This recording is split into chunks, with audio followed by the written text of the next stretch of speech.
What is up, bros? Josh here. Today's video is all about the HMCS Haida, the Tier 7 Commonwealth Destroyer, but as you can see, it is the pride of the Navy fleet that is represented under the Commonwealth flag in World of Warships, along with a few others. But how does it match up against the other Tier 7 DDs? We have some tried and true champions that have shown strength over time, but does the Haida stand out against the rest, and is it worth it? Let's dive into the review. We'll look at the ship and also some gameplay to show off what the ship can do. One of the main attributes that sets the Haida apart from the rest of the field is one of the main things that's hit this tier specifically, and that is a massive power creep in detection. Look a year and a half back, 2 years ago, like what would be considered a good detection range was the Sims at 6.6. The Sims had an advantage over everything else, over the Mahan, over the Błyskawica, and it was really close to even some of the IGN destroyers. Now, Tier 7 has molded over time and has really been power crept, and what I mean by that is the Haida has a 5.7 kilometer detection, almost a full kilometer lower than what would be considered good about a year and a half ago to 2 years ago. This is the severe power creep that this tier has specifically seen. Now, why does 5.7 seem so good? Let's compare it to the other destroyers that in the past had an advantage off detection, which were the IGN destroyers. Now, 5.7 for the Haida would be considered a gunboat or a hybrid. I don't want to say gunboat, but a hybrid boat, both torps and guns. Very effective with both. Now the IGN line is more of the torp heavy line, with the Akatsuki on the line having a 6.4 kilometer detection, as well as the Shiratsu with a 5.8. So the Haida, being this hybrid line focused with really good guns as well as good torpedoes, we'll get to that in a second, has the lowest detection. This is the power creep that has really kind of set the Haida apart, and also 5.7 going up through the tiers, really the only thing that's going to be close to detecting this. You'll outspot the Benson, you'll outspot the Lo Yang, you'll outspot other destroyers, even the higher tiers you go. So you still, even if you get bottom tiered at tier 7, which tier 7 just happens to be, in my opinion, let's not look at like tier 10s. Tier 7 is some of the best matchmaking in the game. Tier 7 DDs versus Tier 5 DDs is one of the biggest gaps you'll see in strength of ships, or just strength in general, Tier 7 to Tier 5. The Haida is really, it doesn't matter what kind of matchmaking it gets into, because even if it's going against 9s, like the Fletcher, like even the Jutland at Tier 9, the Chungmu, it can actually hold its own against destroyers because it has that low detection. Let's compare that to like the Sims, where the Sims has a 6.6 kilometer detection. You're going against stuff that's going to detect you by almost a kilometer, out-detect you by almost a kilometer, and you are just at a massive disadvantage. The Haida doesn't quite have that, which gives this Haida a real just advantage going against higher tier ships, which is one of the reasons why this ship is so strong. So back off the side note of kind of the power creep conversation, that could be a whole nother video, but comparing it to this tier, the Haida is extremely strong. Hit points of 18,000. Now let's look at the captain really quick, and I'll show you what we're just running with. Is a very basic 14-point captain, very basic priority target, last stand, survivability expert, concealment expert, and then radio location. So at a 19-point captain, I would add a superintendent for the extra hydroacoustic and an extra smoke, as well as adrenaline rush. I think very basic. 4 guns on the ship. It sports 3 sets of 2 with the 5-second reload. Very competitive at this tier, and a 5% fire chance with an 808. So this is going to be pretty similar to like the Gajah-Mada. Very, very comparative. It's almost identical on the guns. So if you've played the Pan-Asian line, the Haida is going to feel just like home for you.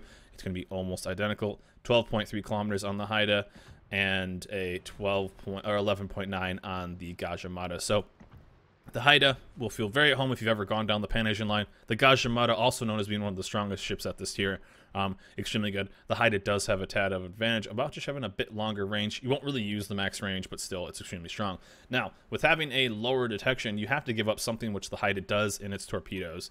1 set of 4 8-kilometer torps, 62 knots, and they do hit relatively hard at almost 17,000 damage, but you do just have that 1 set, so be careful when going in. This is one thing that can be a bit of a disadvantage going, and let's say if ranked comes back to rank tier 7, one thing that has been known, we even saw it with stuff like the USS Kidd at tier 8, you do notice the single torpedo tube being weaker later the game goes. Now you will be strong against destroyers because you have the detection range, but against stuff like battleship and stuff like cruisers, you are a tad weaker since you only have the 1 torp tube. I would say honestly the only downside of the ship, maybe if you want to take AA into the effect too, because its AA isn't very good, but you have to give up something. Imagine if the Haida had 2 torpedo tubes, it'd just be completely broken, overpowered. best detection, really good guns, and just having everything. So it can't have all the good things. That's probably the only downside. 1 set of 4, but you can definitely smash with just that one, and it's plenty to get work done. 36.5 knots for the speed, 630 meters on the turning radius, and then a 3-second rudder shift. But again, that 5.7 kilometer detection is what sets this ship apart from everything else. Comparing it to other ships like the Leningrad's sitting at 6.6, Z39, another ship that's not a 10-point captain, but it's relatively close to the 6. Jervis, the newest one, 6.3. So still, you have about a half of a kilometer over certain ships. The Mahan, even buffed recently, is still within that Sims range. So imagine being in a Shiratsu, having the ship of the advantage of this ship being its torp range, getting outspotted by a ship that will just obliterate it with its guns. That's what gives this ship such an advantage. Let's check out some gameplay, and then we'll show how strong the ship can be, and just kind of bringing a game back kind of by its lonesome. Now here we are in game with the Haida, and one thing that does kind of set the Haida apart, which kind of does the whole Commonwealth line, that will, I wouldn't say line, the other ships that we've seen so far, like the Perth, is the rolling smoke. And what that is it's a long action time smoke. So as you lay it, the actual puffs themselves only last for a short amount of time, 10 seconds. And then they continue to puff for a long time. So what they're called, what people call them, is rolling smokes. You can continuously move. But one thing that's really nice about this is you can actually use your sonar as an offensive tool, because it's a rolling blob of smoke that you can't see through unless, of course, you have sonar or radar.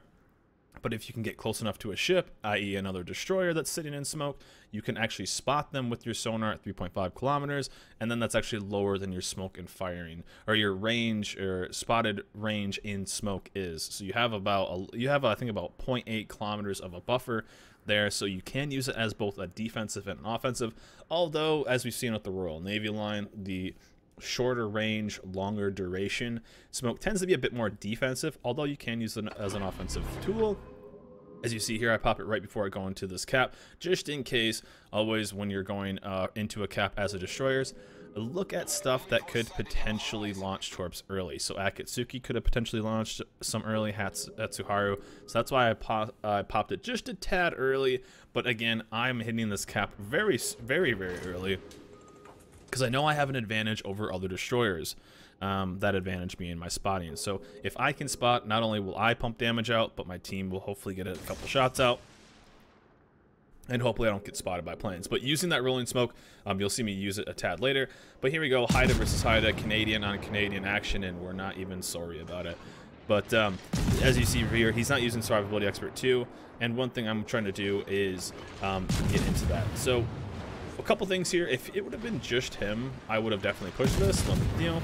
I have that health advantage, I could easily push in, and if I was on the left side of that smoke, I actually could have spotted him again with my sonar, and then shot him with the guns, or we have a mutual destruction where we kind of just take out each other. But as you see, another destroyer showed up, that cruiser's pushing up, me pushing into that with actual CVs as well, and as you saw right there, that's what the smoking, that's that rolling smoke. So as you see right here, you can kind of see it in the back. First blood, there we go. Smoke puff doesn't last very long, but they're continuously puffing. That's why it's called that rolling smoke. Another ship we've seen it like this is the Perth. So kind of unique to this nation. We really haven't seen it elsewhere.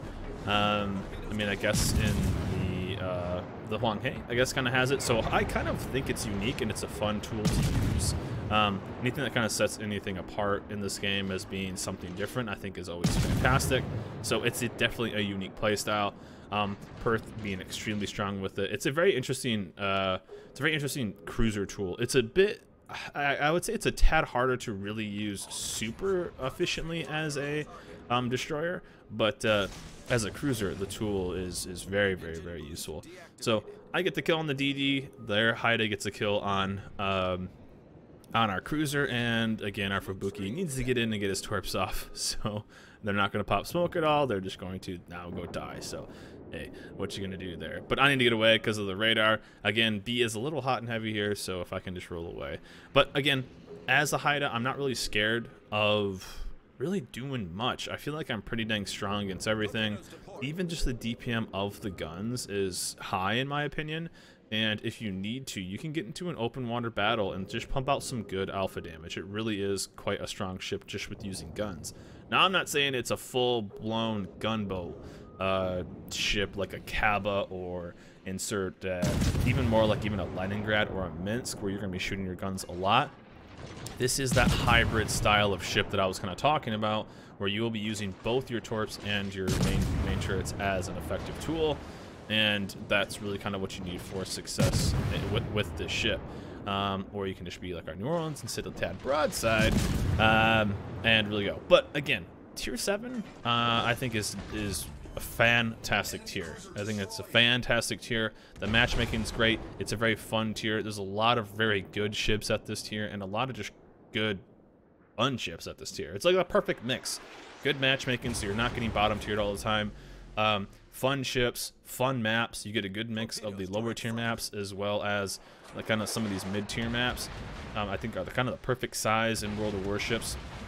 You aren't getting those kind of high tier boring maps. And one good thing too is tier 7 does kind of have a bit of a lower price tag compared to tier 8s. So I think there is a pretty big jump from a tier 8 ship to a tier 7. Another ship I always recommend at tier 7 for being extremely fun is the Scharnhorst, of course, and I feel like that's another fantastic one. I feel like 7s in general are just a really like a sweet spot in World of Warships. There's so many good ones, and there's just so many good tree ships as well. If you're just looking for those, again, there's a lot of fun destroyers just to play. But one thing that is true though is that tier 7 has gone through a massive power creep, and we've kind of gone over that just a tad earlier.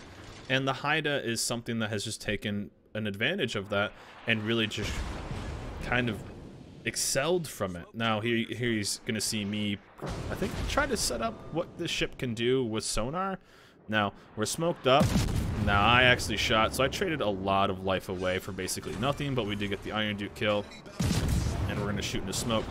And there we go, almost all of our life, which really sucks. But we gave away maybe 8k life right there, so that was a bit of a misplay. But I think what I do here is I just say F it, and I think I push in and try to just get the kill. If I can just tag this kill, I figured it would be alright with the positioning of our team. Because then there we go. He's actually really close. I probably could have actually blind shot him if he kept shooting. And I think I snagged the hit here. I don't know if I do, but it was a good kill to get that. And there we go. My divmate ends up snagging him with the Nelson, another tier 7 premium. But one thing too is, even if I was bottom tiered, that detection at 5.7 is something that really still makes the playing field pretty even. I mean, even compared to a Benson or a Lo Yang, or let's just talk about tier 9s, Fletchers, Chung Mu's. Now, they're obviously going to have higher DPM, but the thing that you don't get obliterated with is the difference of what you see with a lot of other ships, especially at this tier. And that's something I noted on a tad earlier with comparing, let's say, the Sims to even just the Benson at tier 8. The Sims, with having a 6.6 kilometer detection against a Benson at 5.8, that's a 0.8 kilometer buffer that Benson will start tearing you up before you can even return fire. And there's just the alpha damage right there. So pretty accurate, good rate of fire, and down that DD goes in one salvo. So good alpha damage from these guns. If you've ever played the Gajamata, the tier 7 for the Pan Asian line, you notice that. You've experienced the alpha for these ships. But again, that buffer that you feel, you can actually feel that you're at a disadvantage when you compare other ships. If you're at a Leningrad, there's not really anything you can do against like a Benson. They're just going to have, and you just have to say that you're going to take that punch in the shoulder before you even get into the fight. So with this, you don't really have to go through that. You just enter the fight and you can start getting right into it. That's something that, if anything, I feel like a lot of DDs do up tier pretty well, but tier 7 has always kind of had that, I wouldn't quite say a gap of whatever it kind of has. I'm trying to think of the right word for it. But you have always noticed it in ships that get bottom tiered about having a disadvantage going against, I mean, That's something that a lot of DDs in the past kind of have, but tier 7 has been the one that really has felt it the most, because you're going against ships that have now been opened up to concealment modules, which tier 8 and up have. There's a couple of, I think the Z39 is able to still have it, but that is one thing that that it kind of just widens the gap of detections, is that tier 8 ships do have that detection module, which is something that just lowers it overall. Now, I think at tier 7 and even tier 6, it's pretty reasonable to have a tier 6, especially a premium, a tier 6 or a tier 7 that have a 10-point captain. So it's not so much a concealment expert captain problem, it's just the difference in the actual module itself, that certain ships have it and others don't. So, which makes that gap fairly large. Now, one thing you'll see here is, one, I'm very, very lucky. As you see, I have 2,200 life. I do not know how much life the destroyer has here. He almost snagged me with torps, but I do know it is the Hatsuharu, so luckily I do out-detect him, but he is full life. But one thing you can see here is you will see the DPM, and you actually see what happens with this rolling smoke. Now, he will actually start shooting at me, but you'll see the DPM against that. Now we do get a nice little smack from our battleship, and we can continue to just fire. Now I think he goes dark here just briefly, and you can see what happens with this rolling smoke about using it. He's gonna smoke up too, and apparently he doesn't go into tell you. Well, I mean, he does because he goes in smoke, but one thing we can do is actually get a tad closer and actually spot him in that. But I think we just end up blind firing. So this is one thing that's nice about having a ship with a fairly high. There we go. There's the Kraken. So that was a nice little kill, and the Shiratsu is down. One thing that could have been a menace for our team, and now we get the farm. We get the farm with the Hatsu. So ships we've been able to kill. We've helped kill the Haida. We've helped kill basically all the DDs, all 4 DDs. Besides, I think one of them, they had one we didn't really get to see, which was the Jin. No, the Jinwao died early. So no, we got back to Suki. We basically helped with almost everything. So, I guess the Shira. So there's a nice little Kraken for us. We did clean up some kills, but the thing is, we showed off how good this thing can be against DDs. Now, obviously, that's the strength of a ship like this, but also does show the tad of a weakness that a ship like, with only having the 1 torp launcher, does have against other bigger ships. If I can't use my guns, especially without having concealment expert, as you see, this is my last smoke, so I'm basically out. But we do have that 1 torp launcher, but we have to be careful. I mean, we have limited windows where we can actually continue to do damage with these guys. So again, really the only shining weakness, you can give it some grief about its AA, but nothing really at this tier has that solid of AA. Obviously there's Sims with the AA build. The Monahan, if it rolls the right kind of setup, I guess can too. But really, nothing's going to really be clearing skies out besides a couple ships. So really kind of nagging on a DD because it has bad AA, I just don't think is quite fair. But this guy's going to keep sailing straight, so that's when it's best, if you only have 1 torp launcher, when the Colorado sails in a nice straight line. And we'll dock him with 1, 2 torps, and he's going to flood out. And our teammate, remember we made fun of him on stream because he's trying to kill us, or trying to kill steal that. But overall, the Haida is fantastic. Is it worth it? The ship is a 100% slam. If you enjoy destroyers, if you enjoy being an anti-DD role, which this thing completely excels at, this is definitely a pickup. Tier 7 price tag on a destroyer is quote-unquote relatively low. Obviously, $1 to one person means it can mean something completely different to the other. But the Haida is definitely worth picking up if you are a destroyer player like myself, and you want something that's going to have an advantage. If ranked battles ever comes back for tier 7, this will be a top candidate for one of the strongest ones. And really, it's a ship that just has an advantage over all of its other ships. Now, you do lose some strength late game with having the 1 torpedo, but other than that, this is almost the perfect package. Getting used to the rolling smoke might take a little bit, but overall can be an extremely effective tool. But that is my review. That is my thoughts on the Haida, the tier 7 Canadian, but the Commonwealth destroyer, the only one that the Canadian Navy has given to World of Warships. Nice little 7-kill game there, a bunch of main battery hits. This is kind of what's going to be a lot of main battery hits with a couple torpedo hits, but usually a lot of kills because you can go against those DDs. 7 kills, easy peasy. Lots of spots and some caps.